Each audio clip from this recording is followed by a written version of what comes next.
Good afternoon sir. Good afternoon बच्चों। First class किस चीज की थी? बॉटनी थी सर। ओके।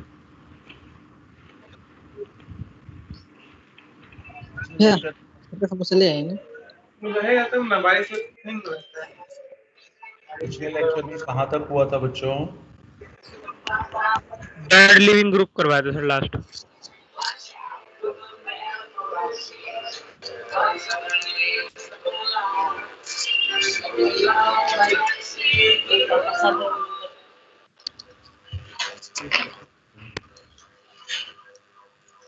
जहाँ टीवी चल रही होती वहीं बैठ जाते हैं।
चलिए बच्चों स्टार्ट करें।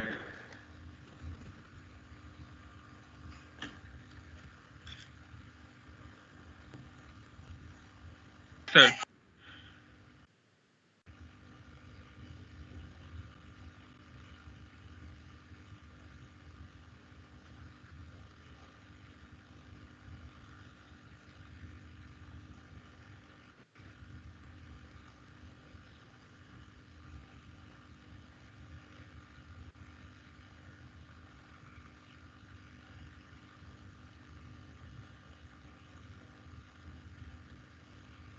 स्क्रीन विजिबल है? Yes sir. बेसिकली हमें पढ़ना है ऑप्टिकल आइसोमर्स, लेकिन ऑप्टिकल से पहले दो चीज़ों पे ब्रीफ करना है, एक ज्योमेट्रिकल और एक कन्फर्मेशनल, है ना। तो आई थिंक +1 में सभी लोगों ने ज्योमेट्रिकल आइसोमर पढ़ा था ना।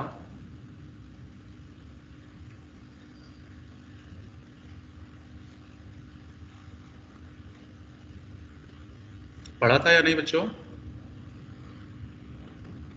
यस सर, पढ़ा था। सर तो कॉपी हो तो लिखने की जरूरत नहीं है। ओपन चेन में हम लोगों ने ये किया था,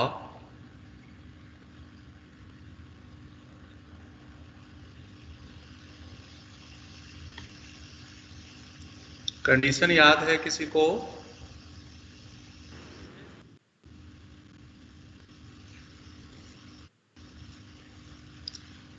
देखो मैंने बताया था इस पे हाइब्रिडाइजेशन sp2 होना चाहिए, ये एंगल 120 डिग्री होना चाहिए, और दोनों कार्बन पे मिनिमम 1 एटम या फिर मिनिमम 1 ग्रुप कॉमन होना चाहिए। 3 कंडीशन हो गई। पहले कंडीशन हाइब्रिडाइजेशन sp2 होना चाहिए बच्चों,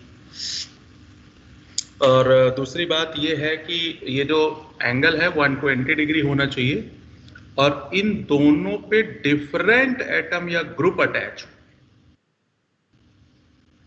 और दोनों पे मिनिमम 1 कॉमन होना चाहिए। तो सारी कंडीशंस के देखते हुए ये क्या था,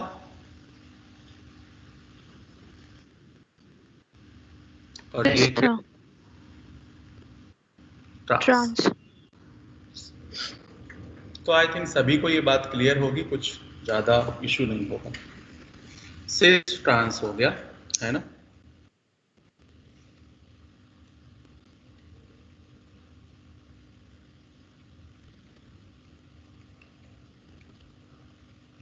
ये क्या है,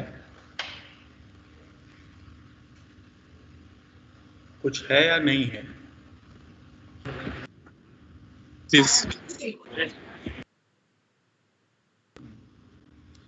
इस बार तो दोनों ही फंक्शनल ग्रुप कॉमन थे या एटम कॉमन था, इस बार ये कॉमन नहीं है, लेकिन मैंने कहा मिनिमम 1 कॉमन हो तो उसी से डिसाइड कर लेंगे हम। जो कॉमन था वो अगर सेम साइड है तो सिस, ठीक है। तो फिलहाल ये सिस है।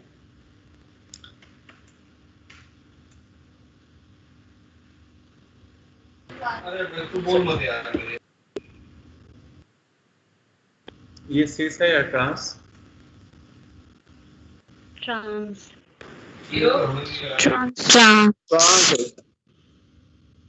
ये कुछ भी नहीं है बेटे, ये कंडीशन बहुत इंपॉर्टेंट है। दोनों एटम किसी एक कार्बन पे सेम नहीं होने चाहिए बच्चे, दोनों डिफरेंट ही रहने चाहिए। चाहे एटम डिफरेंट हो चाहे ग्रुप डिफरेंट हो, अलग बात। यहां देखो दोनों एटम सेम हो गया ना। जब भी किसी 1 कार्बन पे 2 सेम एटम हो जाएंगे तो हमेशा वो कुछ भी नहीं होगा, ठीक है। ध्यान देना।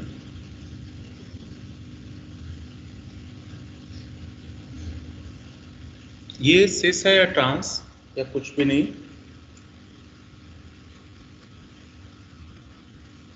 ट्रांस। ट्रांस।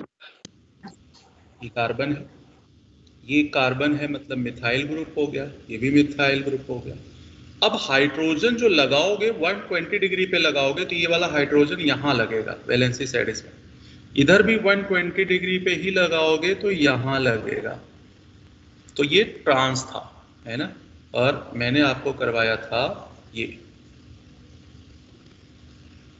इसमें दोनों हाइड्रोजन इस पॉइंट से कहां जाएगा, ऊपर की तरफ जाएगा बच्चों, क्योंकि वो एंगल 120 बनाओगे ना, तो ये वाला एंगल 120, तो हाइड्रोजन कहीं और लगेगा ही नहीं। sp2 है तो sp2 का मतलब प्लेनर, प्लेनर का मतलब 120 एंगल होगा। तो ये देखो दोनों हाइड्रोजन सेम साइड में आ गए, इसलिए ये सिस होगा और ये ट्रांस हो गया।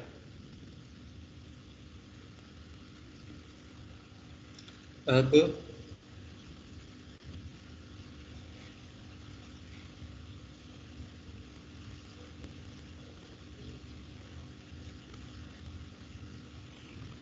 इसमें बताओ ये पहला वाला सिस है या ट्रांस? कुछ नहीं है सर। कुछ नहीं है। कुछ भी नहीं है। हाँ, दूसरा कुछ वाला नहीं है सर। सिस है। सिस, सर ये भी कुछ नहीं। समझ गए? Yes sir. First and last में क्या दिक्कत आई, समझ गए ना? ग्रुप ही नहीं था और डिफरेंट भी नहीं था। नहीं समझ। नहीं समझ में आया? बोलो, आया नहीं आया? नहीं सर, एक बार बता दो। तो बोलो ना बच्चे, अगर कोई चीज नहीं आता तो बोलो, तुरंत बोलो। देख बेटे, इस कार्बन पे अगर तू वैलेंसी सेटिस्फाइड करने जाएगी तो 2 हाइड्रोजन लगाना पड़ेगा ना। मैंने अभी भी बताया, एक कार्बन पे अगर 2 सेम एटम हो तो वो कुछ होता है क्या?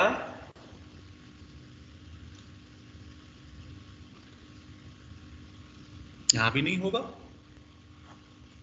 फर्स्ट एंड लास्ट पे ये समझ आया कि दोनों टर्मिनल हाइड्रोजन ही है। जब तक यहां डिफरेंट ग्रुप नहीं लगेगा तब तक सिस और ट्रांस नहीं होगा बच्चे। देख, क्लियर हुआ या नहीं हुआ? Hello, yes sir. हाँ, अब बात आती है मिडिल वाले पे। मिडिल वाले पे समझ आया क्या? यहाँ देखो, यहाँ है, यहाँ है, यहाँ हाइड्रोजन लगेगा, यहाँ हाइड्रोजन लगेगा। अब ये एक हाइड्रोजन और ये पूरा ग्रुप काउंट होगा, एक ग्रुप। तो ये दोनों डिफरेंट हो गया, एक हाइड्रोजन और ये पूरा ग्रुप काउंट होगा। तो आप देखो, एक कार्बन पे 2 डिफरेंट हो गया, एक हाइड्रोजन और एक ये पूरा बल्कि ग्रुप, दूसरा हाइड्रोजन और ये बल्कि ग्रुप, और मिनिमम 1 कॉमन है। जो कॉमन है वो सेम साइड है, इसलिए क्या हुआ? सिस। ऐसे ही सब पे लगा के देखेंगे। इस पे अगर आप लगाओगी यहाँ कार्बन, तो यहाँ हाइड्रोजन आएगा, यहाँ हाइड्रोजन आएगा, तो ये हाइड्रोजन हो गया और ये पूरा ग्रुप काउंट होगा 1 ग्रुप। ये हाइड्रोजन और ये पूरा ग्रुप 1 ग्रुप। अब देख, समझ आ रहा है?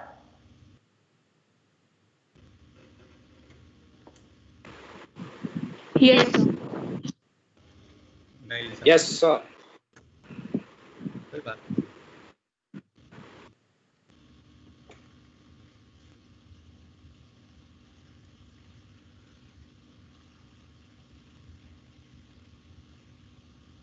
बोलो, फर्स्ट पोजीशन कौन सी पोजीशन है? कुछ भी नहीं। पहले वाली कुछ कुछ भी भी नहीं। नहीं है। सेकंड, ट्रांस है, बाकी दोनों कुछ नहीं। ट्रांस है। This trance. फ्रांस है। फ्रांस है सर।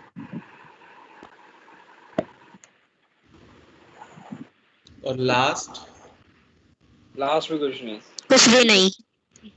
नहीं। तो ये दोनों एग्जाम्पल मैंने +1 में भी करवाया हुआ है ना? होपफुली सभी ने किया होगा, दूसरे बैच वाले बच्चों ने। तो ये सिस ट्रांस का एक बेसिक फंडा है कि भाई सेम साइड हो तो सिस और अपोजिट साइड हो तो ट्रांस। मैंने तो इसलिए बताया कि पुरानी बातें अगर भूल गई हो तो रिवाइज हो जाएंगी बस। अदरवाइज तो मैं ये भी कह सकता था आप पढ़े हुए हो ज्योमेट्री को। अब बात आती है,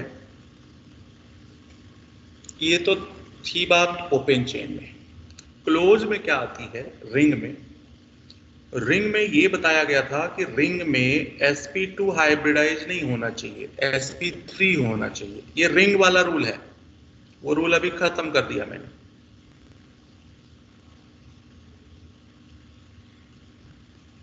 इन दोनों कार्बन पे जहां मिथाइल लगा हुआ है बच्चे, ये sp3 है। रिंग में sp2 की रिक्वायरमेंट नहीं, मतलब पाई बॉन्ड नहीं चाहिए, cs3 होगा। तो एक ये कंडीशन, एक ये कंडीशन, CH3। पहली वाली कंडीशन कौन सी हुई? सिस। दूसरी वाली कंडीशन ट्रांस। ठीक।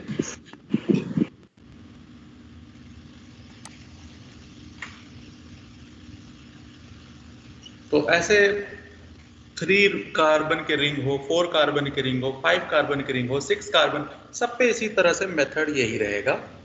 सेम साइड हो तो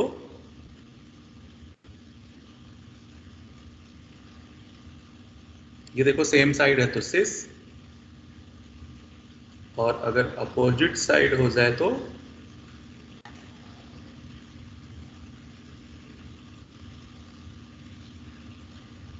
ट्रांस। अब इसको बनाने का भी एक मेथड मैंने आपको बताया था +1 में, सॉलिड वेज वाला।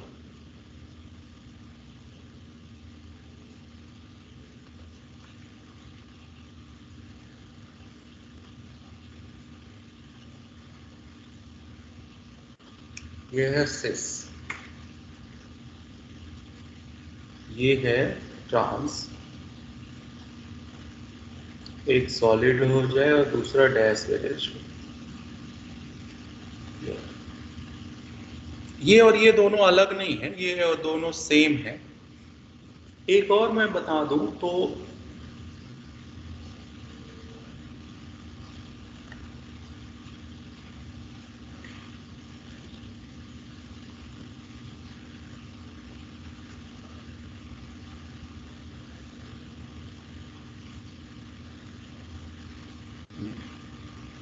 ये भी सिस ही है बच्चे। पहला वाला सिस, दूसरा वाला trans, third one is also cis. First and third same है, बस रिप्रेजेंटेशन का डिफरेंस है और कुछ भी नहीं। तो मैं सिर्फ ये बताना चाहता हूँ कि कई बार सॉलिड और डैश वेजेज वाला जब आता है ना, तो आप थोड़ा सा डर जाते हो। डरने की बिल्कुल जरूरत नहीं। ये देखो सारे एग्जाम्पल मैंने +1 में भी करवाए होंगे, अगर जिसके पास कॉपी हो तो देख सकता है वहां पे, तो कुछ नया नहीं।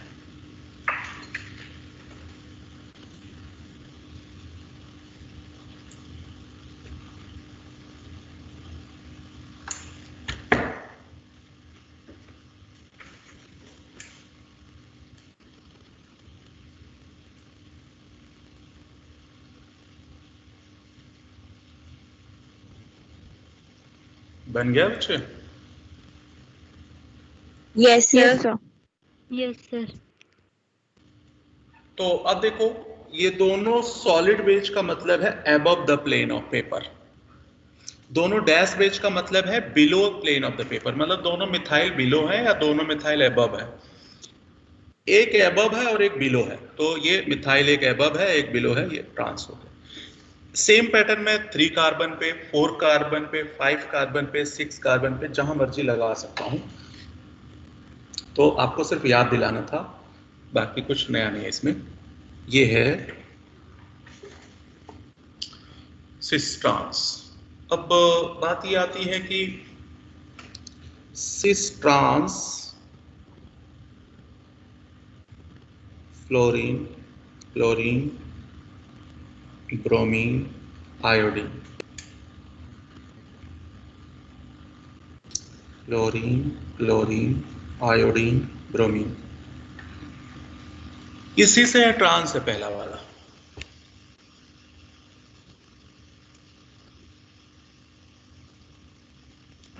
अरे तो दोबारा ले लो ना व्हाट्सएप में यार। सिस हो गया सर। भी नहीं है सर, वो Z या E उसमें से कुछ है। हाँ, यस सर जेड और ई बताया गया था E एंड Z। कुछ याद आ रहा? इंटीजन एंड जुसामेन किस रूल से करवाया था, वो भी लिखवाया था बच्चों, CIP रूल। कौन? गोल्ड रूल है। Ingold Prelog. कुछ याद आ रहा है? दूसरे बैच वाले जरा मुझे बताएं, पढ़े हैं या नहीं पढ़े थे CIP रूल? सर पढ़े थे। वेरी गुड, ठीक ठीक। तो इसमें ये था, मैं याद दिला दूं अगर किसी को भूल गया हो, कि जिसका एटॉमिक नंबर हाई हो उसे 1 और जिसका लो हो उसे 2, जिसका एटॉमिक नंबर हाई हो उसे 1 और जिसका कम है उसे 2। और अगर दोनों 2 2 सेम साइड हो जाते थे तो E हो जाता था। इसमें 1 2 और ये 1 2, तो 1 1 अपोजिट साइड है, सॉरी सेम साइड था तो Z था, सेम साइड था तो Z था, अपोजिट साइड था तो E था। याद आया है कुछ? देखो यस सर, याद आ गया। Yes sir. ये रूल तभी लगता है जब 4 डिफरेंट एटम या ग्रुप लगे हो। यहाँ sp2 हो, ओपन चेन है तो sp2 चाहिए। अब ये चारों डिफरेंट है, मिनिमम 1 अगर कॉमन होगा तब सिस ट्रांस, और अगर एक भी कॉमन नहीं है तब EZ ही लगाओगे आप CIP रूल से। सर ये नंबरिंग किस बेसिस से करी है? एटॉमिक नंबर जिसका हाई हो उसे 1 और जिसका लो हो उसे 2 दोगे बच्चे।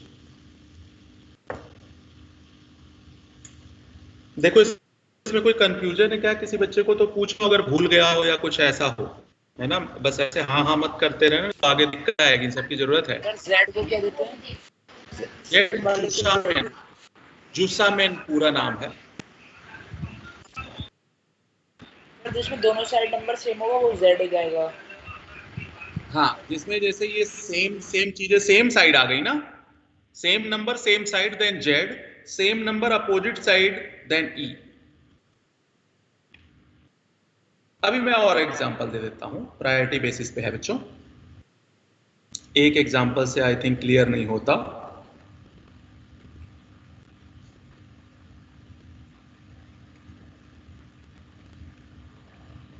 बोलो इन दोनों में 1 कौन होगा? इसमें 1 CIP रूल से, CIP रूल आपको OH होगा सर फर्स्ट। CN में ट्रिपल बॉन्ड होता ना, ट्रिपल बॉन्ड का मतलब 1 2 3 4, यस। CHO का क्या मतलब था बच्चों? Carbon oxygen oxygen hydrogen. COOH का क्या मीनिंग था? जितने बॉन्ड है ना उतने टाइम्स ले लोगे। जैसे यहाँ डबल बॉन्ड है ना ऑक्सीजन के साथ, तो यहाँ ऑक्सीजन 2 बार लोगे। यहाँ देखो तो इस ratio, C double bond C हो तो क्या होता था? C C triple bond C होता था तो क्या होता था? C। देखो ये चीजें मैंने लिखवाया होगा कॉपी में आपको।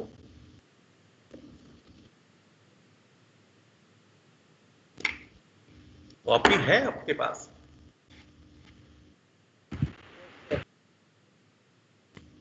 नहीं हो तो नोट कर लो, कोई उसमें वो नहीं। अगर पहला एटम कॉमन हो जाए तो दूसरा एटम कॉमन हो जाए तो तीसरा एटम, तीसरा कॉमन हो जाए तो चौथा। इस तरीके से नंबर ऑफ एटम्स के बेसिस पे था।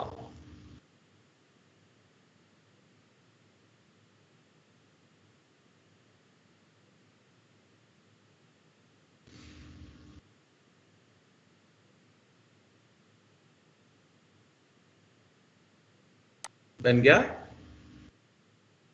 सर ये रूल एक बार फिर से बता दो। पहले नोट कर लो इसको, मैं बता रहा हूं।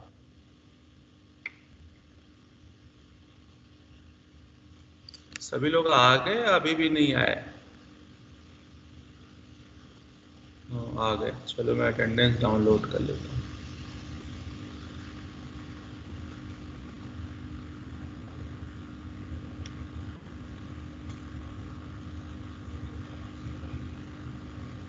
नोट हो गया? ये बताऊं? Yes sir. Yes sir. चलो जरा देखो।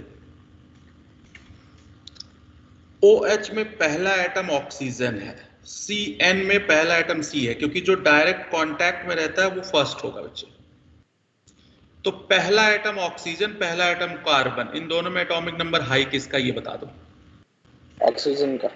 ऑक्सीजन इसको 1 देंगे और इसको 2। ठीक है, इसमें जरा देखना CHO है, CHO को ओपन करोगे तो ये वाला केस मिलेगा, COOH। COH को ओपन करोगे तो ये केस। तो जब पहला एटम कॉमन हो गया, एटॉमिक नंबर सेम हो जाएगा। दूसरा एटम ऑक्सीजन है, वो भी कॉमन हो गया, सेम हो गया एटॉमिक नंबर। तीसरा एटम भी कॉमन आ गया, वो भी सेम हो गया। चौथे एटम में किसका एटॉमिक नंबर ज्यादा है? ऑक्सीजन का। इसका मतलब COOH को नंबर 1 दोगे तो दूसरा ऑटोमेटिक नंबर 2 हो जाएगा। देखो कुछ क्लियर हुआ कैसे 1 2 डिसाइड करते हैं अगर कॉमन एटम हो तब? Yes sir. अब Yes. हाँ, अब ये बोलो दोनों सेम प्रायोरिटी वाले सेम साइड हो गए तो क्या हुआ, E या Z? जेड होगा सर। होगा सर। अब मैं इसको चेंज कर लेता हूँ, कुछ भी ले लो आप। चलो यहाँ पे C ट्रिपल बॉन्ड C ले लेता हूँ, यहाँ पे मैं NH2 ले लेता हूँ, यहाँ NH2 चलो ले ली हो तो ले ली। यहाँ पे मैं ले लेता हूँ फ्लोरीन, और यहाँ पे मैं ले लेता हूँ COOH। कुछ भी, कोई भी चीज ले लो आप फ्री हो। अब बोलो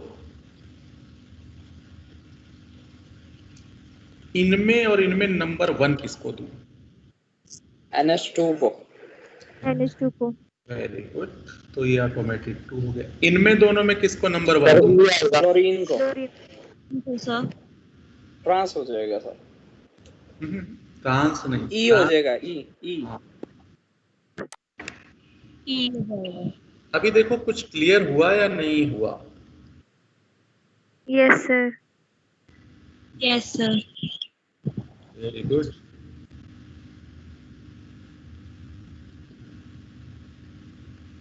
तो ये EZ है, सिस ट्रांस है ना?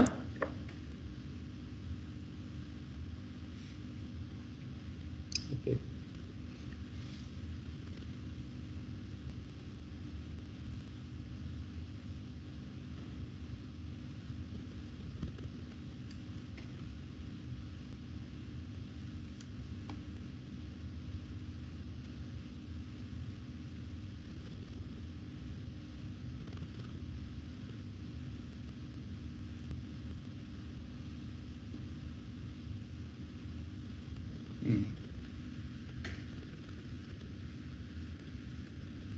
बोलो 1 किसको दो?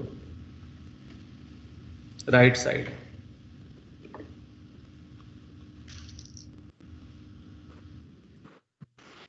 CN को। CHO को। CHO CHO को सर। नहीं समझ आया अभी भी इसका मतलब।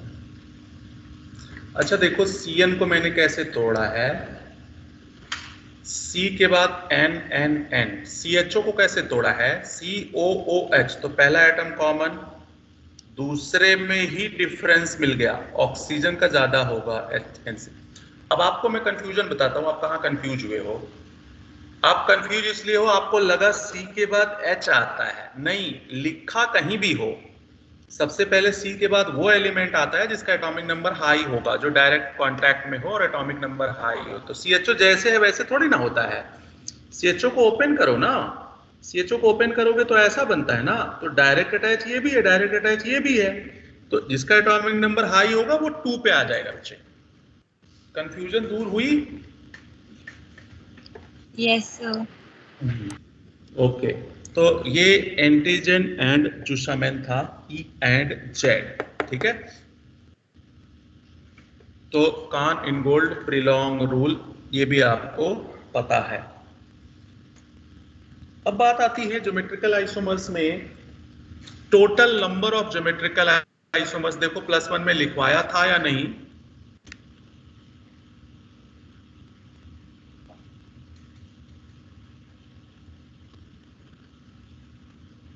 Total number of geometrical isomer. Case first.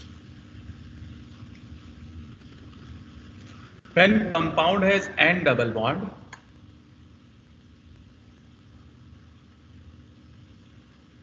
compound has N double bond and end of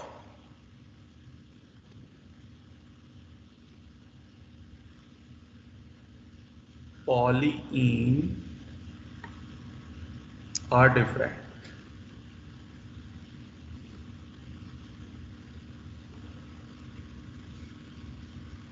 तो C6H5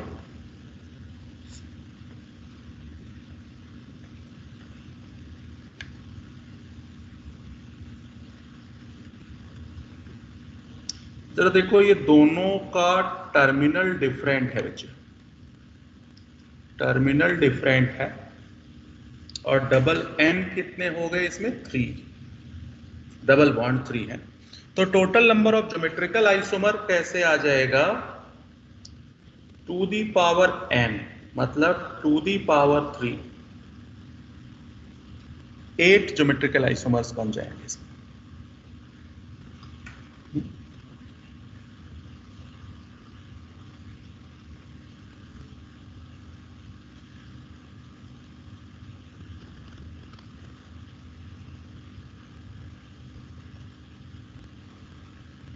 नेक्स्ट केस सेकेंड है इसी में।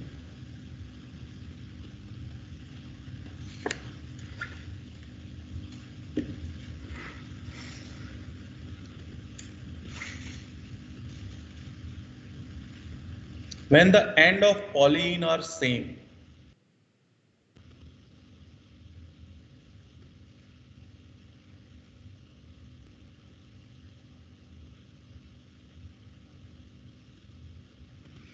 एंड सेम हो,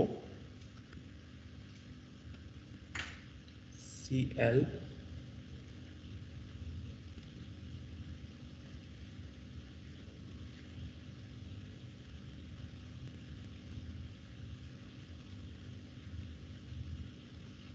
टर्मिनल सेम है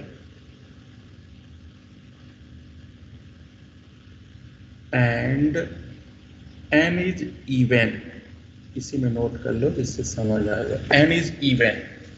जरा देखो n यहाँ पे 4 आ रहा है जो कि एक इवन नंबर है। इवन नंबर है तब के लिए क्या फॉर्मूला होगा? वो है total number of geometrical isomer two the power n minus 1 plus two the power n by 2 minus 1। तो आप n की जगह 4 रख दो, 4 माइनस 1 प्लस 2,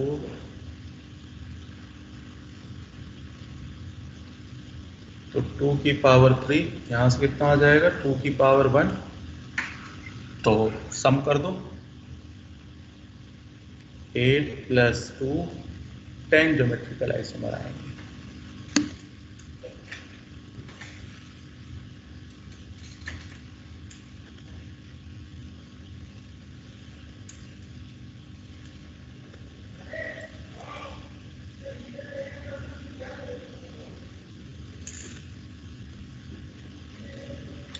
नोट कर लिया बच्चों?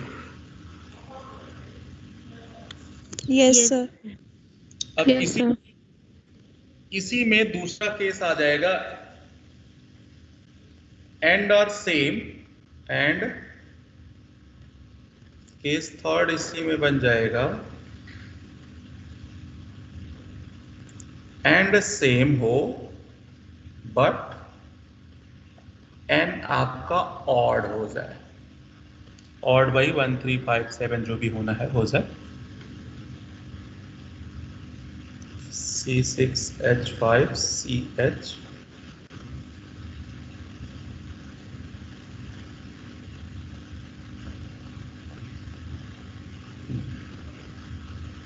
तो इसका टोटल फॉर्मूला क्या आएगा ज्योमेट्रिकल आइसोमर का? GI equal two the power n minus 1 plus two the power n plus 1 by 2 minus 1। तो यहां आपका आ गया to the power n, n3 है, two the power 3 plus 1 by 2, तो 2 4 1 6 आ जाएगा ना, 6। तो आई थिंक ये हमने शायद +1 में नहीं किया था, है ना? नहीं किया था सर। कोई बात नहीं, उस टाइम की कमी थी थोड़ी सी।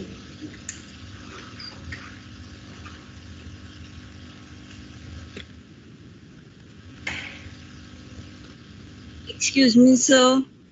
जी बच्चे। सर मेरा केस सेकंड पे ना कनेक्शन चला गया था। तो मैं इसको अलग कर देता हूँ, ये लो, ये केस सर एक सेकंड। बार थोड़ा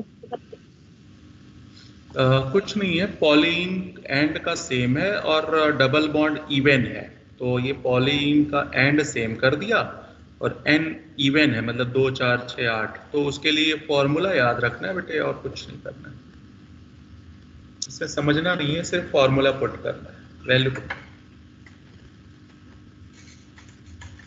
ओके।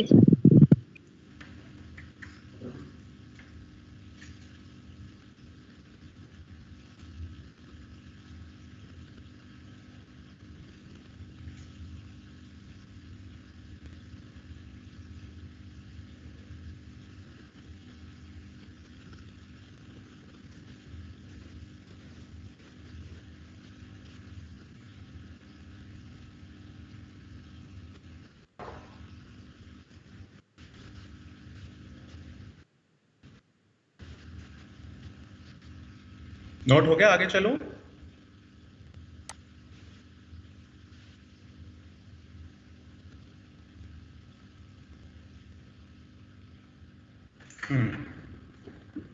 तो ये था ज्योमेट्रिकल आइसोमर्स जो हमने किया हुआ है, ठीक है। इसमें से एक ही चीज आपको नहीं पता था, और दूसरी चीज ये है कि आप थोड़ा वो भूल गए थे, अदरवाइज कोई जरूरत नहीं थी यहाँ पे। एक और चीज है इसी में, ऑक्साइम। ऑक्साइम मतलब C⋅N⁴OH होता है,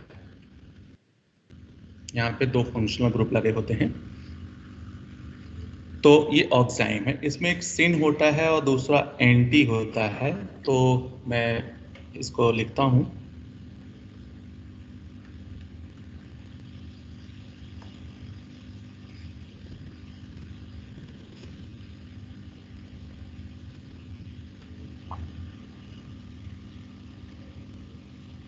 ये थोड़ा ऑड टाइप का है,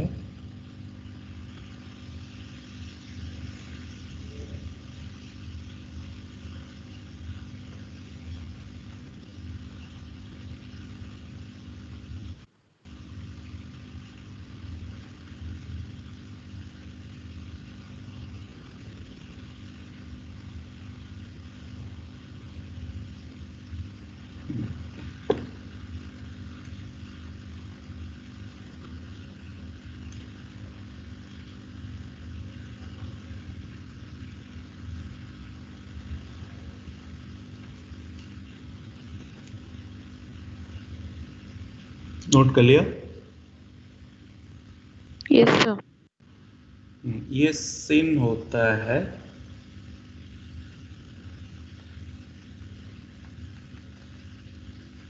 और ये एंटी है।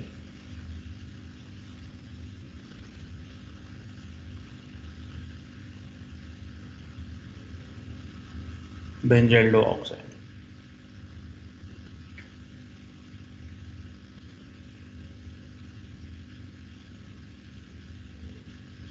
इसकी डिटेल आपको मिलेगी एमीन्स चैप्टर में, तो वहाँ पे फिर से डिस्कस करूंगा। अभी तो सिर्फ इतना जान लो कि हाँ भाई, सिन और एंटी भी कोई चीज होती है।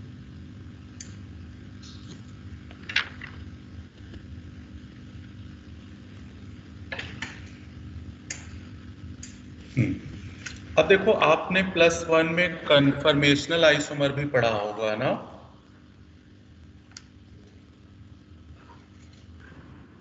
Yes sir. कॉपी में खोलो कन्फर्मेशनल आइसोमर।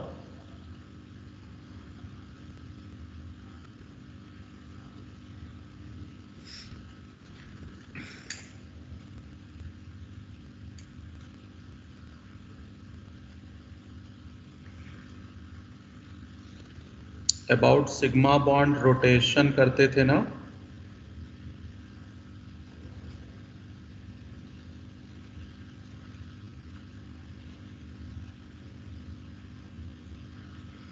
ये इक्लिप्स था या स्टैगर्ड था? स्टैगर्ड था। स्टैगर्ड था। ये वाला स्टैगर्ड है सर। और ये क्या था? ये इक्लिप्स था। कितने डिग्री का रोटेशन देते थे? 60 डिग्री 60 डिग्री। है ना, 60 डिग्री का रोटेशन करते थे।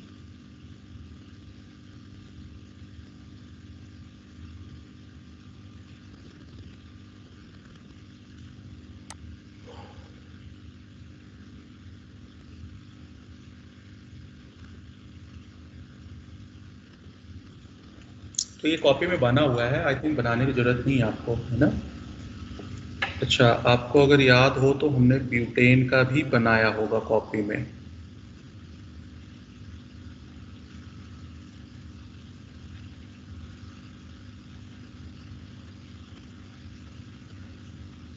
और सर शुलाइट सर। क्या कह रहे हो? और शू लाइक स्ट्रक्चर था सर। ये था फुली इक्लिप्स्ड। उसके बाद 60 डिग्री हमने रोटेट, ये कॉपी में बनाए होगे तो आई थिंक मत बनाओ, कोई जरूरी नहीं है होगा। 60 डिग्री घुमाते थे तो ये आ जाता था, जिसे हमने नाम दिया होगा गॉच। फिर हमने नाम दिया होगा इसको पार्शियली इक्लिप्स्ड।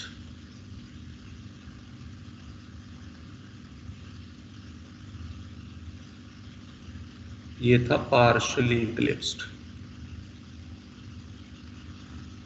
इसके बाद फिर से 60 डिग्री घुमाया था, तो आपको याद आ रहा हो तो हमने एंटी बनाया था।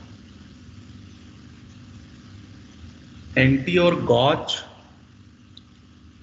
ये दोनों स्टैगर्ड के फॉर्म है। दो ही होते हैं, एक होता है इक्लिप्स, एक होता है स्टैगर्ड।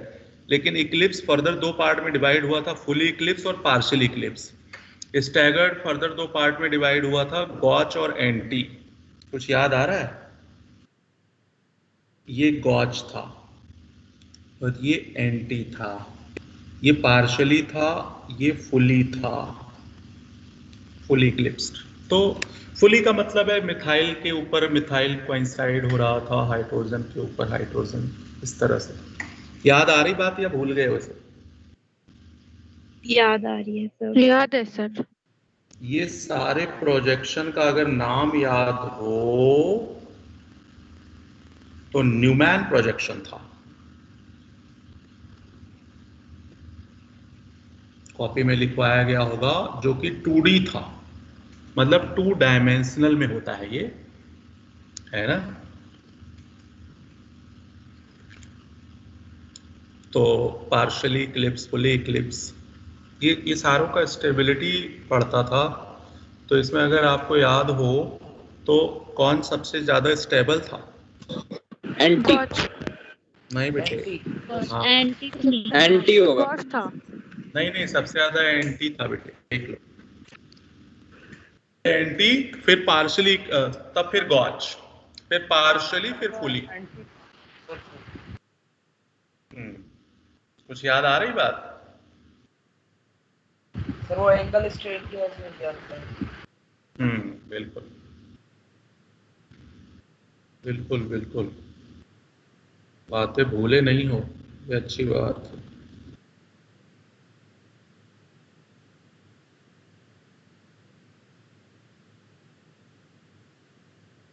ये है CH2OH, CH2OH का। मैं सिर्फ याद दिला रहा हूं, मैं पढ़ा नहीं रहा हूं, ध्यान देना। पढ़ाऊंगा तो टाइम जाएगा ये। पहला वाला है गॉच, दूसरा वाला है एंटी। कौन ज्यादा स्टेबल है बच्चों? एंटी होगा। एंटी ये गॉच करेक्ट आंसर नहीं एंटी है। कोच ये एक्सेप्शन है सर, ये गॉच आएगा। हाइड्रोजन बॉन्डिंग हो जाती है सर। वेरी देखो मैंने कॉपी में लिखवाया होगा मे बी +1 में, नहीं लिखवाया हो तो अब नोट कर लो। अगर कभी किसी केस में हाइड्रोजन बॉन्डिंग हो जाती है ना, तो उस केस में गॉच ज़्यादा स्टेबल हो जाता है। हाइड्रोजन बॉन्डिंग अगर नहीं होती तो एंटी होता बच्चे, ठीक है।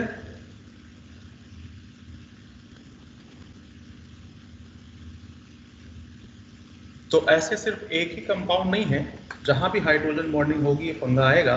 जैसे एक तो ये है, दूसरा ये भी हो सकता था,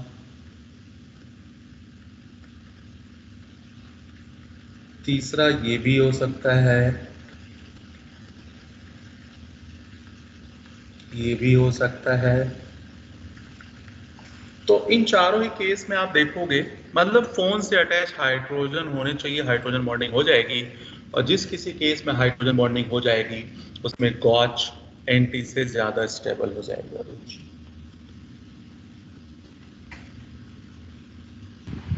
सर एक मिनट स्क्रॉल अप कर, बस ये एंटी और गॉच और ये वाला। तो ये जो चारों नीचे केस मैंने बनाए हैं इन सब में गॉच मोर स्टेबल होगा एज कंपेयर टू एंटी।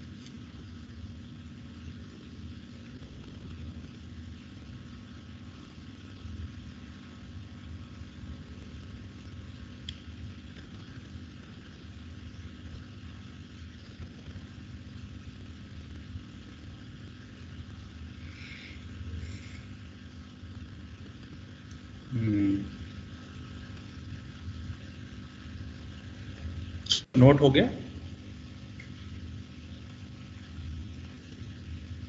अब देखो ये तो एंटी गॉच इक्लिप्स ये आप बना सकते हो, इसमें कोई बहुत बड़ा इशू नहीं था, है ना। तो ये सारे केसेस हमने पहले भी बना रखे थे और अभी भी बना लिया थोड़ा थोड़ा। अब अगर मैं और डिटेल आऊं तो ज्योमेट्रिकल के बाद आता है ऑप्टिकल, और ऑप्टिकल में सबसे पहले R एंड S आता है। पहले कैरल कार्बन कर लेते हैं।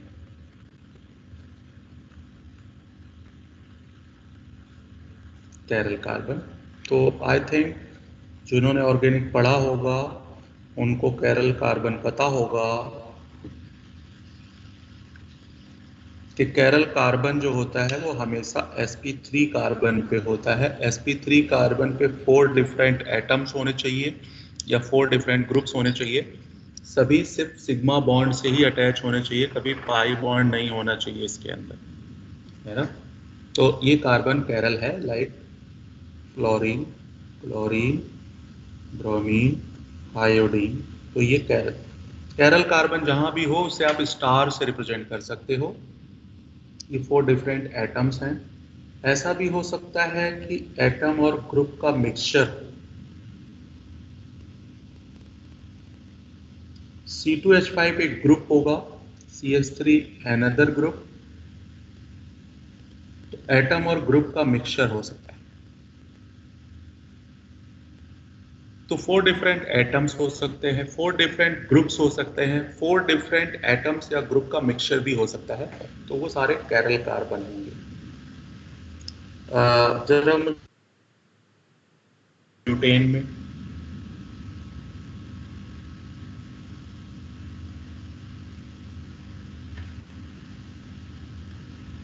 कोई भी नहीं है। कोई भी नहीं सर। 0 2 क्लोरोब्यूटेन में सर कोई भी नहीं है यहाँ पे, कोई भी नहीं है इसमें भी। इसमें भी कोई नहीं है। इसमें ये कार्बन हो जाएगा एक है। yes sir 1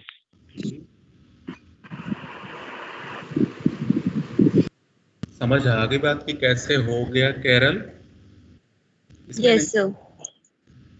तो कहने का मतलब है आपको व्यू करना पड़ेगा अपने माइंड में हाइड्रोजन को सेटिस्फाइड करके कि कहीं ऐसा तो नहीं फोर्ड एक्चुअली में ये CH2 और CH3 एक ग्रुप हो जाएंगे उसके लिए, है ना? ये कंबाइन वाला इफेक्ट आ जाता है तो फिर आपको थोड़ी सी दिक्कत होगी बच्चों। तो ये हो गया कैरल कार्बन।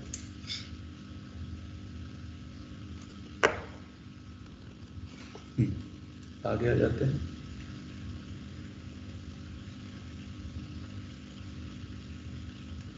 इसमें कोई कैरल कार्बन है क्या रिंग में? No sir. अभी नहीं, क्योंकि नहीं है सर। यहाँ भी CH2 है, सॉरी। तो दोनों तरफ सेम ग्रुप हो गया, इस वजह से ये कैरल नहीं होगा बच्चों। ठीक है सर थोड़ा सा स्क्रॉल करना ऊपर।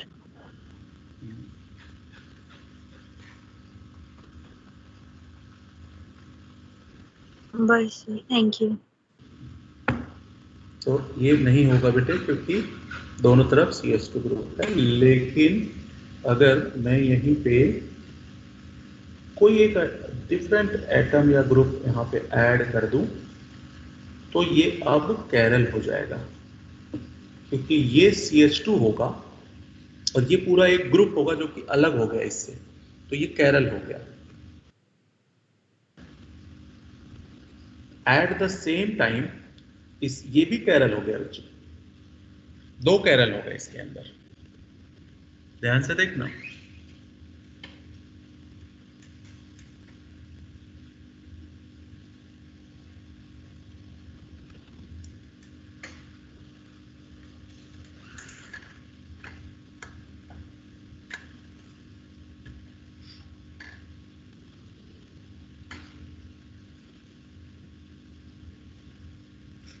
आगे चले।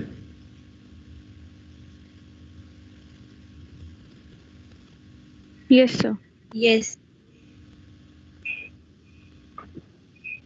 तो इस तरह से कैरल कार्बन हम फाइंड आउट कर सकते हैं।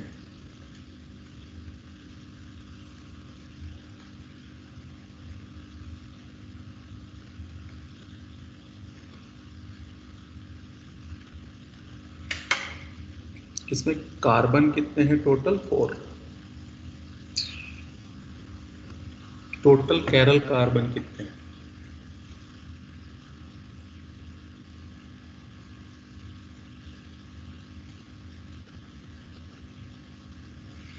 इसमें देखो कोई कैरल कार्बन है भी या नहीं है?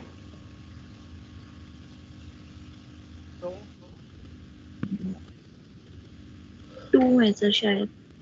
दो होंगे। हाँ 2 सर। 2 बनेंगे सर। देखना जरा ध्यान से देखना बच्चों। अपने 1 ग्रुप, 2 ग्रुप, 3 ग्रुप, और ये इसके लिए एक ग्रुप का काम करेगा, है ना? तो 4 डिफरेंट हो गए। ठीक है, सेम पैटर्न पे नीचे वाले के लिए भी देखोगे तो ऊपर वाला पूरा बल्कि ग्रुप जो दिखाई दे रहा है वो एक ग्रुप होगा उसके लिए, है ना? अब बात आती है कि पहले वाला क्यों नहीं है, COH क्यों नहीं है? COOH पे एक्चुअली में हाइब्रिडाइजेशन sp2 हो जाएगा। हाइब्रिडाइजेशन हमेशा क्या होना चाहिए बच्चों? sp3। sp3। तो ऊपर वाले में 2 कैरल कार्बन था। अब और जरा फोकस।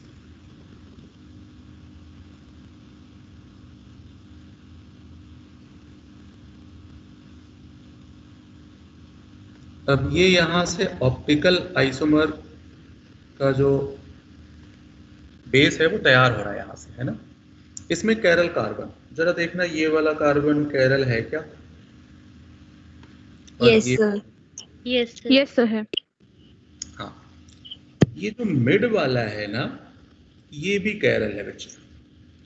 इसको मिड वाले को बोलते हैं pseudo chiral carbon atom. Note कर लो, स्यूडो कैरल, ओनली मिड वाला स्यूडो कैरल कार्बन एटम। झूठ मूठ का है लेकिन है, क्योंकि वो अभी हम आगे जब ऑप्टिकल आइसोमर पढ़ेंगे तो इस ग्रुप को चेंज करके आइसोमर बना सकते हैं हम, डायस्टीरियोमर और इनैशियोमर बन जाएगा। तो अगर कभी ऐसा हो तो जो है वो स्यूडो कैरल होता है बच्चे। ठीक है, आगे चलते हैं। आपने ग्लूकोज पढ़ा होगा, CHO,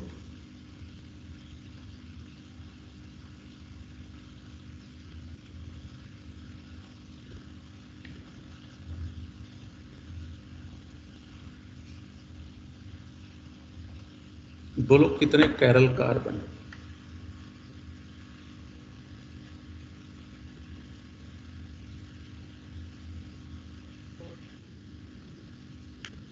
बिल्कुल 4 होंगे बच्चे। 1 4 सर। 4 सर। 4 होंगे। 2 4 4 3 4। फर्स्ट एंड लास्ट नहीं होगा, फर्स्ट वाले में sp2 हो जाएगा और लास्ट वाले में 2 हाइड्रोजन डायरेक्ट अटैच हो जा रहा है, तो 2 सेम एटम जहां अटैच हुआ वो कैरल नहीं रह जाएगा बेटे। तो ग्लूकोज में कैरल कार्बन एटम 4 है। सेम पैटर्न में मैं बात करता हूं सुक्रोज की।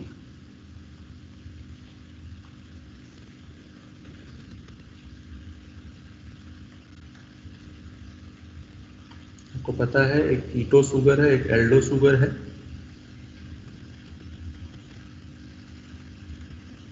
टोटल कितने कैरल कार्बन है बच्चों?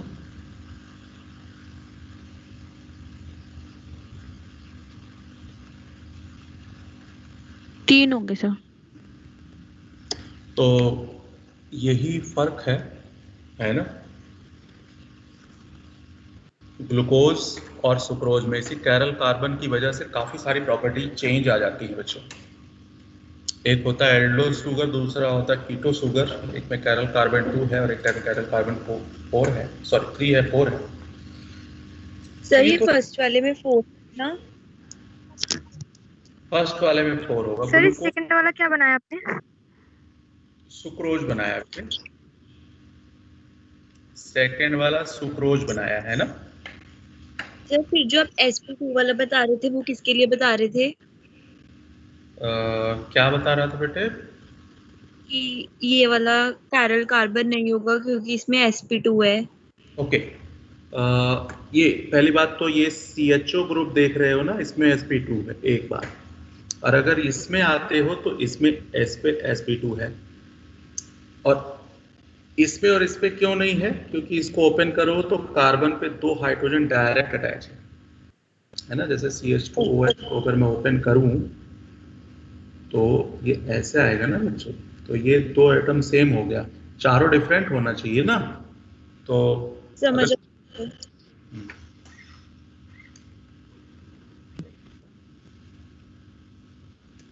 तो ये हुआ था कैरल कार्बन।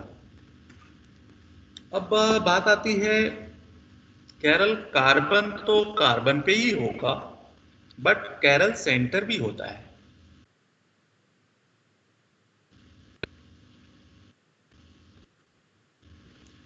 लाइक नाइट्रोजन और ये आपके नीट लेवल पे इतनी रिक्वायरमेंट नहीं होती। ये जो लोन पेयर है ये भी एक फंक्शनल ग्रुप की तरह से ट्रीट करता है, और R1, R2, R3 डिफरेंट होना चाहिए, तो इस पर भी हाइब्रिडाइजेशन sp3 होगा। और ये कैरल कार्बन नहीं बोला जाएगा, इसको कैरल सेंटर बोलते हैं बच्चों, है ना। सेम पैटर्न पे फास्फोरस पे भी होगा।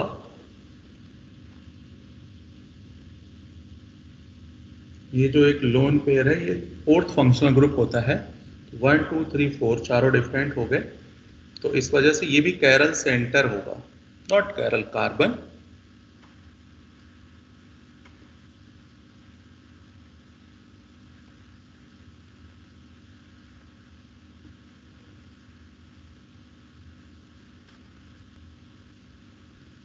ये लोन पेयर क्योंकि इसके साथ रेजोनेंस में है तो हाइब्रिडाइजेशन यहाँ sp2 हो जाएगा। मैंने सिखाया होगा आपको कि जब भी कभी लोन पेयर रेजोनेंस में हो,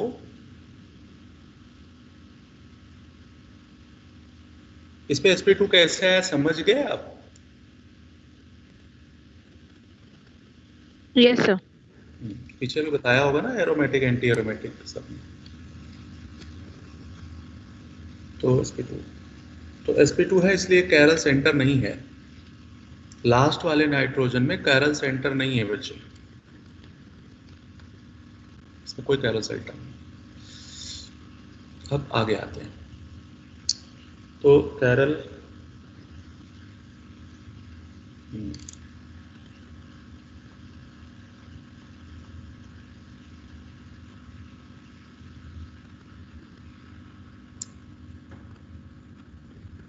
अब ध्यान रखना, एक होता है स्टीरियोजेनिक सेंटर। जितने भी कैरल सेंटर हैं वो सब के सब स्टीरियोजेनिक सेंटर होते हैं, चाहे वो कैरल कार्बन हो या कैरल सेंटर हो, स्टीरियोजेनिक सेंटर हो जाता है। एक बात।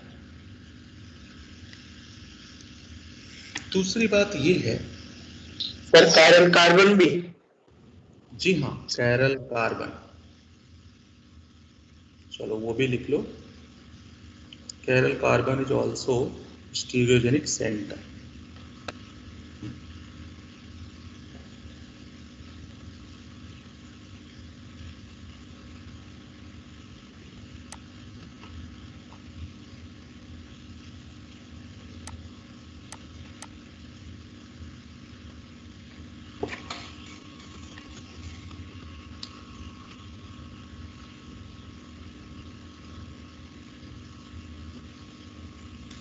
नोट कर लो।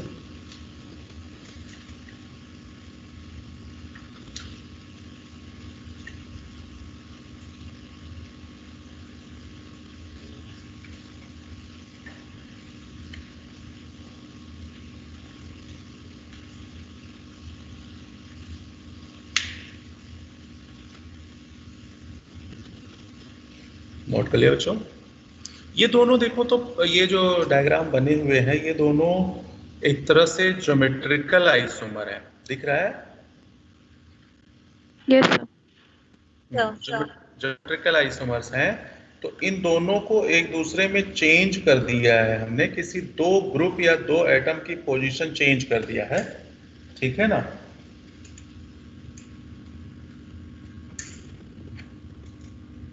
मान लिया इसकी और इसकी पोजीशन चेंज कर दिया हमने, तो एक नया स्टीरियो आइसोमर बन गया। ये दोनों स्टीरियो आइसोमर है।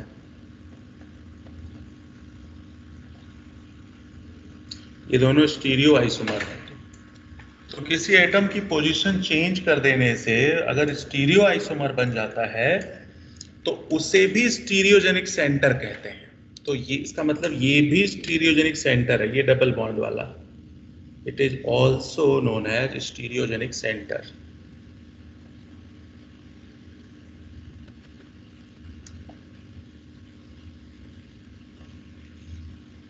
अब यहां से ध्यान देने वाली बात यह है, स्टीरियोजेनिक जितने कैरल कार्बन है वो तो स्टीरियोजेनिक सेंटर है ही है, बट जिस डबल बॉन्ड पर दो एटम या ग्रुप की पोजीशन चेंज करने से सिस या ट्रांस बन जाए वो भी स्टीरियोजेनिक सेंटर होगा।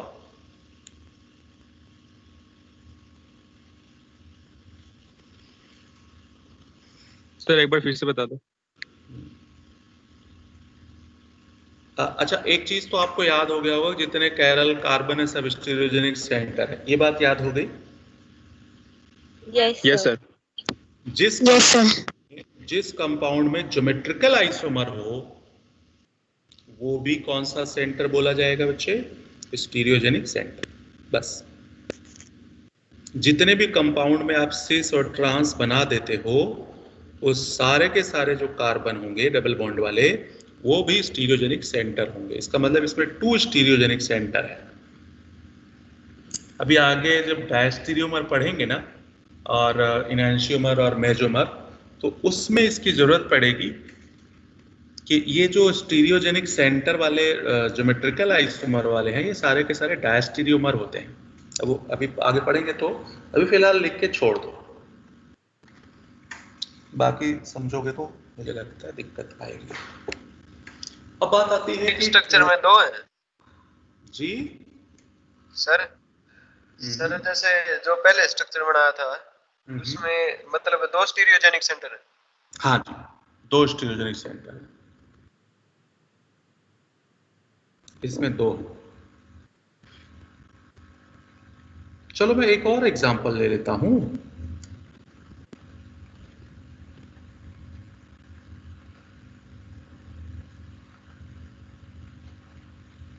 इसमें बोलो स्टीरियोजेनिक सेंटर कितने हैं?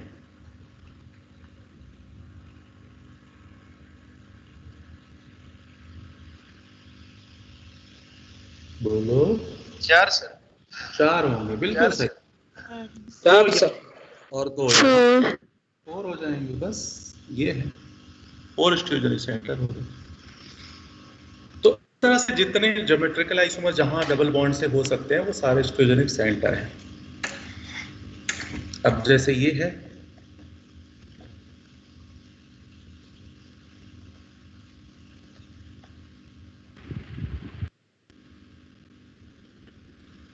कितने स्टीरियोजेनिक सेंटर है बच्चे? 2 2 2। 2 आप इन दोनों को तो काउंट किए, इस कैरल कार्बन को भूल गए क्या?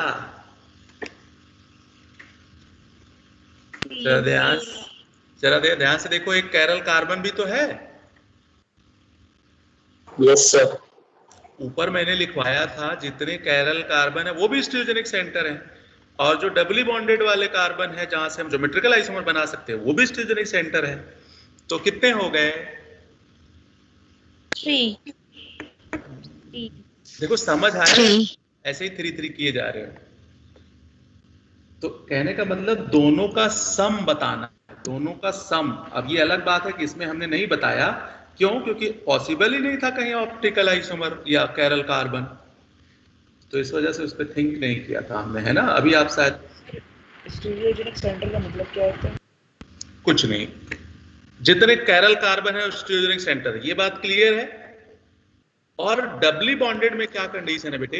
डबल बॉन्ड के 2 एटम या 2 ग्रुप या एटम की पोजीशन चेंज करने से अगर अनदर स्टीरियो आइसोमर बन जाता है तो वो स्टीरियोजेनिक सेंटर हो जाता है।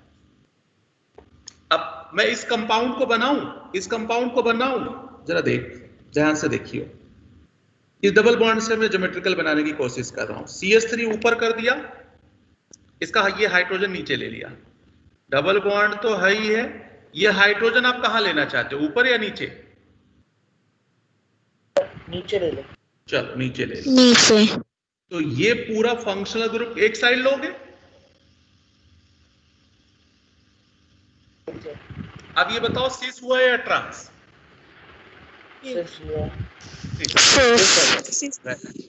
अब मैंने कहा कि किसी 2 एटम की पोजीशन चेंज करके देखो क्या ये ज्योमेट्रिकल आइसोमर बना सकता है। अपोजिट कर दो बच्चे।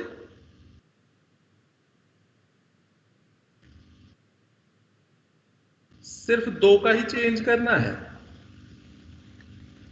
इनका आपस में मैंने एक्सचेंज मार दिया। ये कौन सा? ट्रांस। तो क्या ये दोनों एक दूसरे के सिस ट्रांस हो गए? मतलब ये दोनों एक दूसरे के स्टीरियो आइसोमर हो गए। तो इसलिए ये दोनों कार्बन कौन सा कार्बन हो गया? Stereogenic centre. अब कई लोगों को भी ये स्टीरियो आइसोमर नहीं पता होगा, तो थोड़ा सा वेट करें, नेक्स्ट लेक्चर में मुझे लगता है हम पहुंच जाएंगे। हाँ, अब इसको बनाना चाहे तो बना लो, थोड़ा कंफ्यूजन या तो बढ़ जाएगी या तो दूर हो जाएगी, मुझे नहीं मालूम क्या होगी। अभी तो फिलहाल बढ़ेगी, जैसे इससे आगे पढ़ोगे तो रिमूव होगी।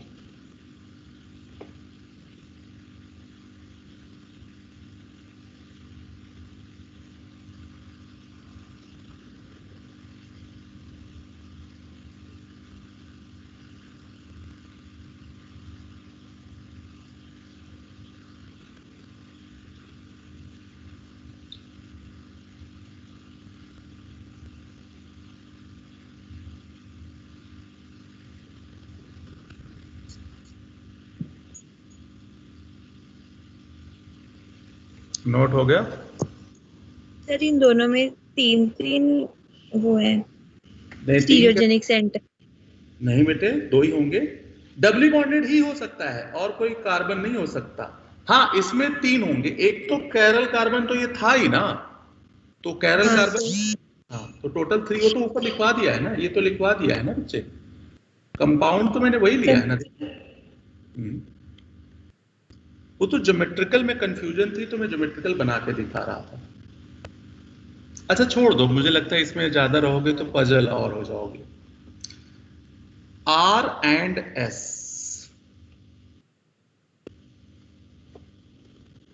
R and S नॉमेनक्लेचर है बच्चे। Rectus, sinister. रेक्टस का मतलब होता है क्लॉकवाइज, सिनिस्टर का मतलब होता है एंटी क्लॉकवाइज।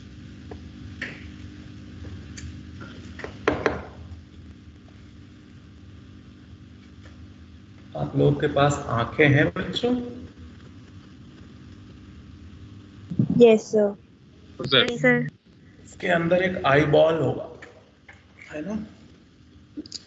उस आई बॉल को रोटेट करवाओ, क्लॉकवाइज घूम जाए तो रेक्टस, और आई बॉल एंटी क्लॉकवाइज घूमे तो सिनिस्टर।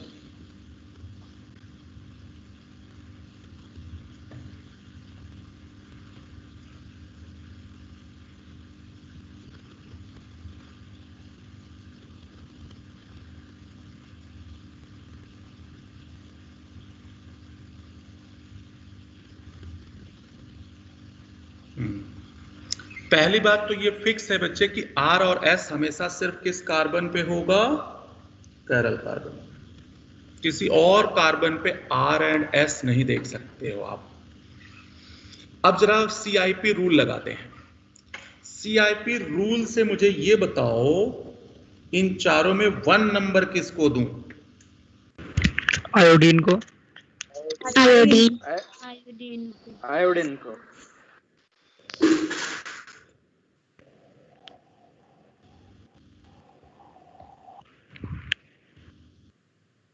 ये देखो नंबरिंग में दे रहा हूं, ये समझ आ रहा है? CIP रूल से है ये, Cahn Ingold Prelog rule. जिसका एटॉमिक नंबर हाई होगा उसको हायर प्रायोरिटी मिलेगी। अब जरा 1 से लेके 4 तक अपने आंखों के आई बॉल को रोटेट करवाओ, देखो किस साइड में जा रही है वो, क्लॉक या anti clock? Anti clock. Anti clock तो S, और अगर क्लॉकवाइज जा रही हूं तो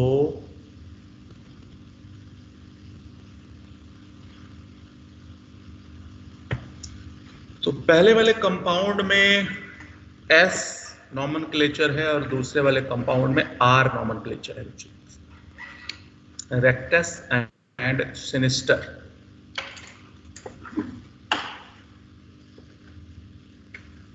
बन गई बात?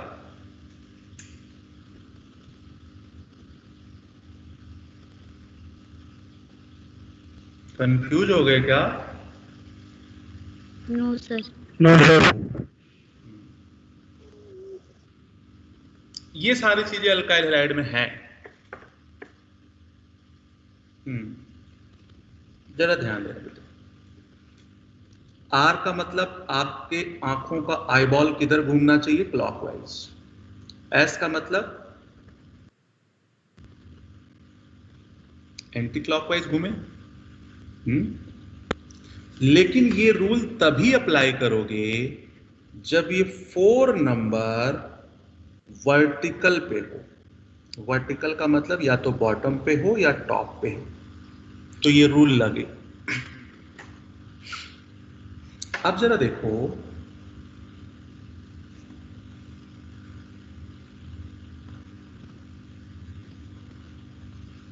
आप फिर से बनाओगे।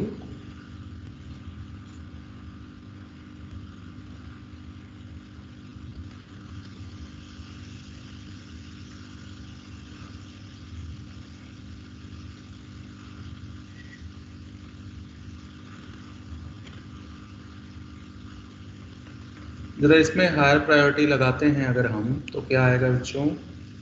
1 2 3 4।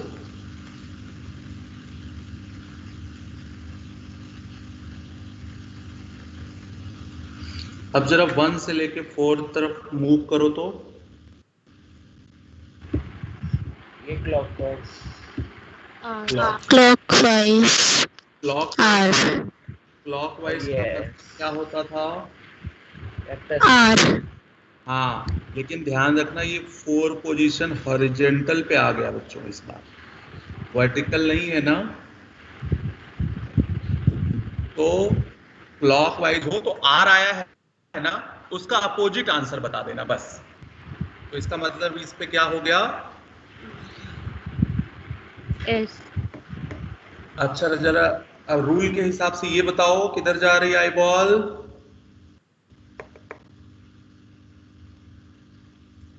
एंटी क्लॉकवाइज जा रही है ना? yes sir S होगा एंटी क्लॉकवाइज एस होना चाहिए, लेकिन ये 4 पोजीशन कहां आ गया? horizontal पे तो उसका अपोजिट करो तो R अब इसको अपने हिसाब से नोट कर सकते हो। कर लिया sir. If 4 position present on vertical, then clockwise means R, anti-clockwise means S. Okay. If 4 position present on vertical, then clockwise means R, anti-clockwise means S. Otherwise reverse. Otherwise reverse. बस भाई इसमें 2 ही position तो हो सकती है, या तो 4 number vertical दोनों पे रहेगा या 4 नंबर हॉरिजॉन्टल दोनों में कहीं रहेगा। तो आप सिर्फ याद एक ही करोगे बच्चे, क्लॉकवाइज का मतलब R, एंटी क्लॉकवाइज का मतलब S, ये याद रखोगे। लेकिन इसके साथ कंडीशन याद रखना है कि 4 पोजीशन कहां होनी चाहिए? वर्टिकल पे। अब अगर हॉरिजॉन्टल आ गया तो सब कुछ वही करना, बस आंसर रिवर्स बता देना। चलो सर जी बोलो सर सर 4th पोजीशन देखनी है सर बस। जी हाँ, 4th पोजीशन देखनी। अब मैं बना रहा हूं, आप बताओगे? अब आप बताओ, प्रैक्टिस करो तब हो, ऐसे तुरंत नहीं हो जाएगा, है ना? प्रैक्टिस करो।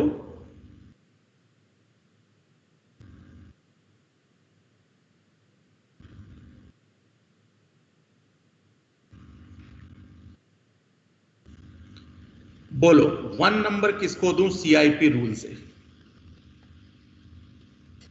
फ्लोरीन। ठीक है। 2 बोलो। क्लोरीन को 2 बोलो। CHO। कार्बन शो को 3 बोलो। Deuteron D। deuterium अब सुनो, जब कभी एटॉमिक नंबर सेम हो बच्चे तो एटॉमिक मास ले लेते हैं, है ना? एटॉमिक नंबर सेम हो तो एटॉमिक मास, तो ड्यूटेरियम का मास ज्यादा है इसलिए उसको 3 मिलेगा।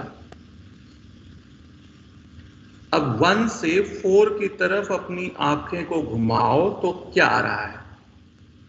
क्लॉकवाइज। तो क्लॉकवाइज, हाँ क्लॉकवाइज का मतलब आना चाहिए, लेकिन क्योंकि ये हॉरिजॉन्टल पे है तो ये S हो जाएगा आंसर। देखो कोई कंफ्यूजन है क्या?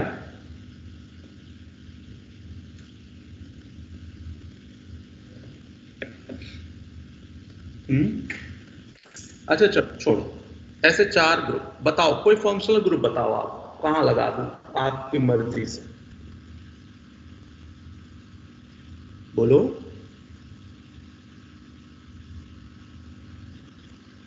अरे कोई फंक्शनल ग्रुप बताओ ना, चारों पे कहीं लगाऊंगा। H, D, D and O।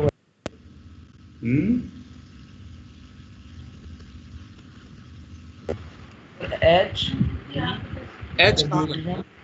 कहाँ लगा? Vertical position. चलो H लगा दिया, और बोलो। OH horizontal.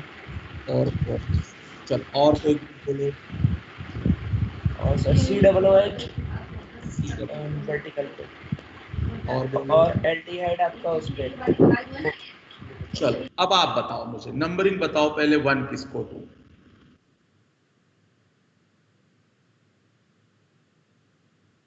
1 किसे दूं बच्चे? CIP रूल लगाओ। नो COOH OH हो जाएगा, सॉरी।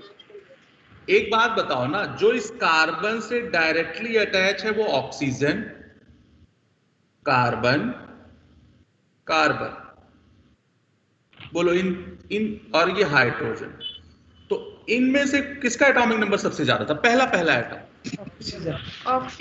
ऑक्सीजन हो गया सर। Oxygen. अब दूसरे नंबर पे बोलो कौन आएगा? COOH। थर्ड नंबर कौन होगा? CHO। अब अपनी आंखें घुमाओ, और आएगा। बस। क्यों आ रही आया? क्योंकि 4 वर्टिकल पे है इस बार, चाहे बॉटम पे चाहे टॉप पे, इससे कोई फर्क नहीं पड़ेगा। ठीक है, मेरी बात समझ आ गई बच्चों?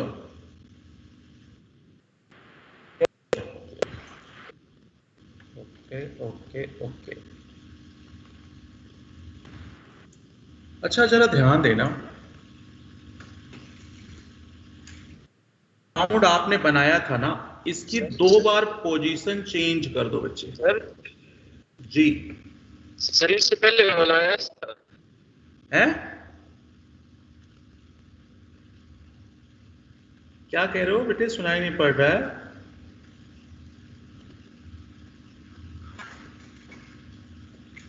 Hello,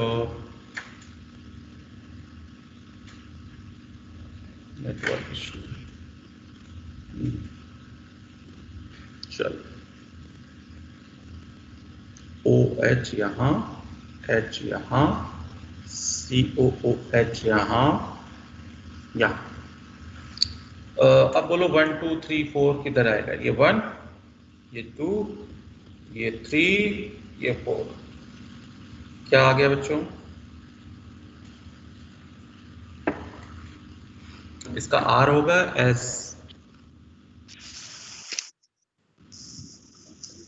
R. अच्छा देखो, पहले भी R था, अभी भी R आया है। कौन सा एक्सचेंज किया? हॉरिजॉन्टल एक्सिस पे आ गया। इवन का मतलब 2 बार एक्सचेंज। एक बार इसका इसके साथ एक्सचेंज कर दिया और एक बार इसका इसके साथ एक्सचेंज कर दिया, इसको कहते हैं इवन एक्सचेंज। अब जरा इसी में मैं 2 एक्सचेंज के बजाय सिर्फ एक ही एक्सचेंज करता हूं। ठीक है, इवन। अभी तो ये इवन का आपने बना लिया होगा, मैं दोबारा बना देता हूं, नहीं तो कंफ्यूजन हो जाएगी। यहाँ OH था, यहाँ H था, COH था, CH, तो आप लगा लो यहाँ पे एक्सचेंज कर दूंगा।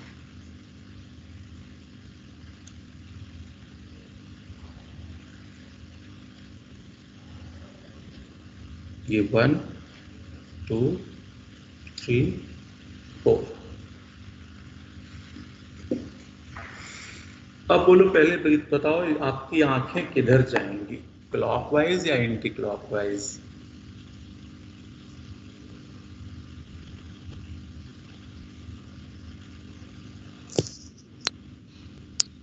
आंखें नहीं जाएगी Clockwise. तो जा ही नहीं रही। आंखें फंस गई ना इस बार। चल, ध्यान देना बच्चों, ध्यान देना, ये आपके लिए थोड़ा इंपॉर्टेंट है। 1 के बाद 2 जाना है, ठीक? 1 2 3 4 ऐसे जाना है। 1 2 3 4, आपको 2 चक्कर लगाना पड़ेगा, मतलब ये है। किधर की घूमी आंखें, क्लॉकवाइज या एंटी क्लॉकवाइज? क्लॉकवाइज। R होगा या S? R। नो, हॉरिजॉन्टल पे आ गया 4 पोजीशन। S. S हो जाएगा सर। अब मैं सिर्फ यहाँ से इतना बताना चाहता हूँ, ये तो अभी आपको थोड़ा प्रैक्टिस से आएगा जो लास्ट वाला हमने घुमाया है। मैं सिर्फ इतना बताना चाहता हूँ आपको इसे, अगर आप इवन एक्सचेंज करोगे किसी भी कंपाउंड, जितने भी कंपाउंड हमने ऊपर बना भी लिए सब में, अगर आप 2 बार एक्सचेंज करोगे कॉन्फ़िगरेशन जो पहले था वही आएगा, सेम। देखो ये सेम है। बट अगर आप ऑड एक्सचेंज करते हो, मतलब 1 टाइम एक्सचेंज करते हो, 2 बार नहीं करते हो, तो इसका कॉन्फ़िगरेशन R था, लेकिन अभी इसका कॉन्फ़िगरेशन S आ गया जो कि उसके अपोजिट होगा। तो ये बात नोट कर लो जरा,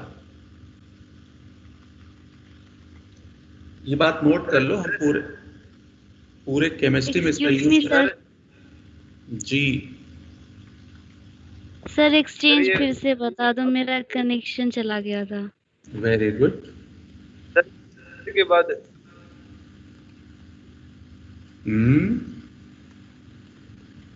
सर इवन एक्सचेंज किया तब भी तो 4 हॉरिजॉन्टल पे आ रहा है सबको। एक मिनट में देख लूं।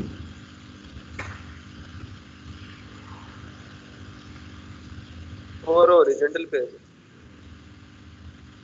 बेटे तो उस समय एंटी क्लॉकवाइज आ रहा था ना, एंटी क्लॉक का होना चाहिए एस, तो 4 हॉरिजॉन्टल पे था तभी तो आर किया था। ध्यान से देख, इधर आंखें घुमा। Yes sir. Odd exchange, then R का एस, या फिर एस हो तो आर हो जाएगा, मतलब अपोजिट हो जाएगा। ये नोट कर लो। इसका प्रैक्टिस करेंगे हम पूरे इस एल्काइल हैलाइड वाले चैप्टर में। इवन एक्सचेंज होगा तो कभी भी कॉन्फ़िगरेशन चेंज नहीं होगा, आर रहेगा तो आर ही रहेगा, एस रहेगा तो एस ही रहेगा। यहां पे और है ना कुछ, ये मत समझ लेना। इनिशियल जो रहेगा उसका अपोजिट।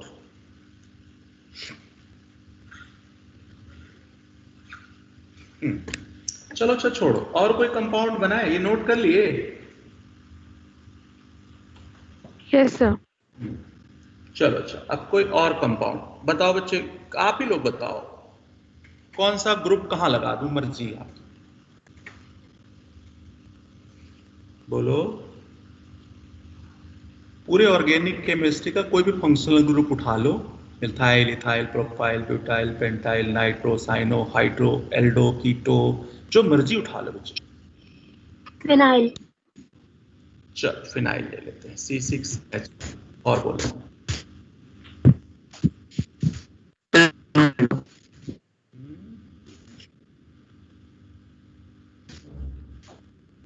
बोलो। Acyl halide. क्या? साइनो। चल साइनो। और बोलो।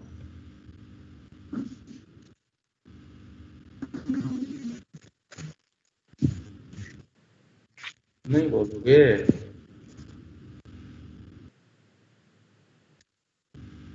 अरे यार, इतने सारे फंक्शनल ग्रुप है, आपको कुछ भी नहीं मिल रहा है। एक सर OH ले लो। और बोलो। COH। बताओ 1 पोजीशन किसको दूं मैं? OH को।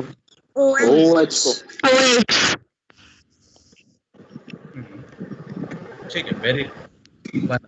तू बोल। COOH। 3 बोलो। CN। अब बताओ बच्चे, घुमाना है 1 से 2, 1 से स्टार्ट मारना है, 2 की तरफ मूव करना है। रास्ते में भले 4 आ जाए, रुकना नहीं है, 3 पे पहुंचे, उसके बाद घूम के फिर 4 पे पहुंचना है। बोलो किधर आके घूम रही है? क्लॉकवाइज आ रहा है। आर आ गया, लेकिन 4 वर्टिकल पे है, तो क्या? आर ही रहेगा सर। हाँ, 4 वर्टिकल पे हो, चाहे अबव चाहे बिलो, तो दोनों ही कंडीशन में तो वही रहेगा ना बच्चे। यस तो देखो बात को समझ आई या नहीं आई, आर और एस ये हमेशा कैरल कार्बन पे होगा, ध्यान देना, और कहीं नहीं निकाल सकते आप इसको, only on chiral carbon atom. Clear? Yes sir. चलो आज यहीं तक रहने देते हैं, बाकी अगले क्लास में होगा, क्योंकि आज हम लोग ऑफिस से वर्क कर रहे हैं बच्चों। सर हाँ बोलो। मैंने 3 क्वेश्चन भेजा है टेलीग्राम पे, थोड़ा वो देख लो, समझना है मुझे। तो मैं देख के सॉल्यूशन भेजता हूँ तुझे। सर क्रॉसलेशन ऑडियो वाला में समझा दीजिए जो भी डाउट है। क्या? कैलकुलेशन वाला भेजा है। ऑडियो में फॉर्मेट